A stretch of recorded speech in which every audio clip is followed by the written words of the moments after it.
Okay, finally figured out my phone, then it overheated because it's hot out today. What I was saying was, whatever you do, don't use your locks to pull the roof down.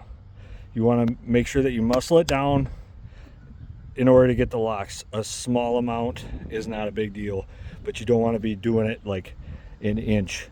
If it's not going down, you need to raise it back up, tuck things a little better because you've probably got a clump of canvas that's stopping this corner from coming down.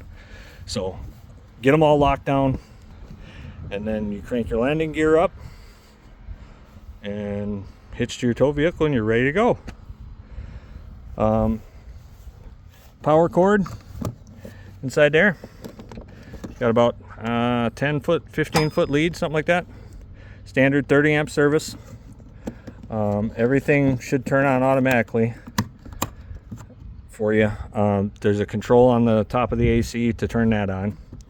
This is just an extra port deal. I don't know what it's for. I think they all just come with it, but that's the 110 adapter if you want to run whatever in here.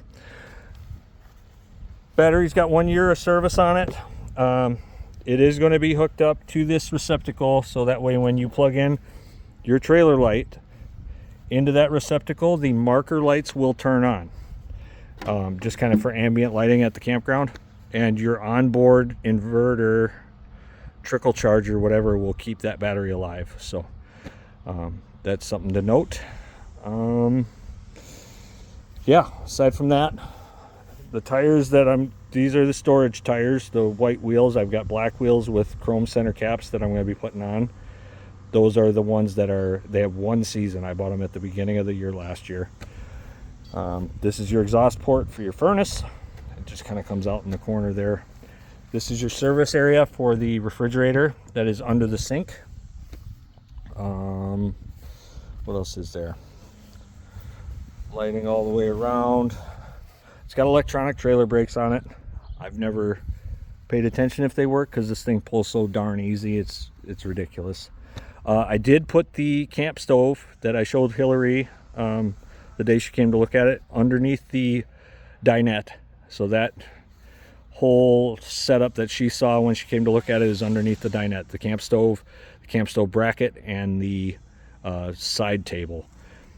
That bracket does fit a 17-inch Blackstone perfectly, and you can use this quick connect, get a non-regulated hose because it is regulated on the front of the camper. So if you double regulate it, you won't get hardly any flame. So you need a non-regulated hose if you're going to use some sort of an aftermarket griddle. This is your freshwater fill here. It's got an onboard tank. I've never used it, but you do have the option. There's a little switch on the bottom of underneath the sink to turn on the 12-volt pump for onboard water. Otherwise, you also have the option of city water. Again, I've never used the water system on it because this is your drain, and it's just going to pour right out here unless you have a hose of some sort hooked up to it. So that's why I never used it. So cannot report whether or not it is usable. We've always just kind of strategically planned around a good campsite with a close vicinity to the shower house because there's no toilet on board with this thing anyway, so I saw no reason to mess with the water system. It also has no water heater. It's just straight whatever the temperature is in the tank is what you get. The awning, it's a 2-person operation to get this awning put up. So you'll unwind it, roll it out, and then there's bars that go right here, which she can see in my picture.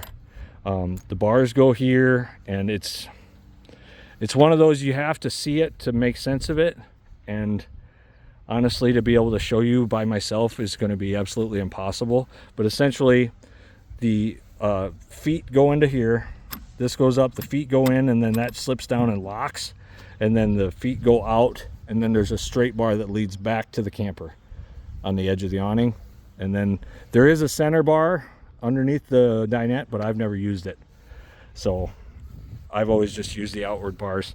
And again, you have to know that you want to do that before you start cranking up, because it's a lot easier to do unless you want to stand on a dorm fridge like I did when I forgot it a few times. But it's a lot easier to get set up when it's down here on the ground, and then you just kind of adjust things as you start going up. You start adjusting your arms further and further out to match the roof height. it's just it's actually kind of a stability thing with the door also once it's set up, but it's not a very quick tear down.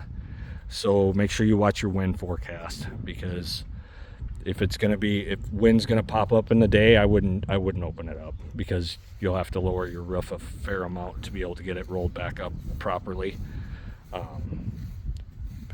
Fair weather weekend type of operation for that guy. So, and it's like a light blue fade coloration on it. It's in really nice shape. Yeah, so I'm gonna give this thing a bath, get the wheels swapped out, and that should be it. If you guys have anything pop up, I mean, you'll have our messenger history.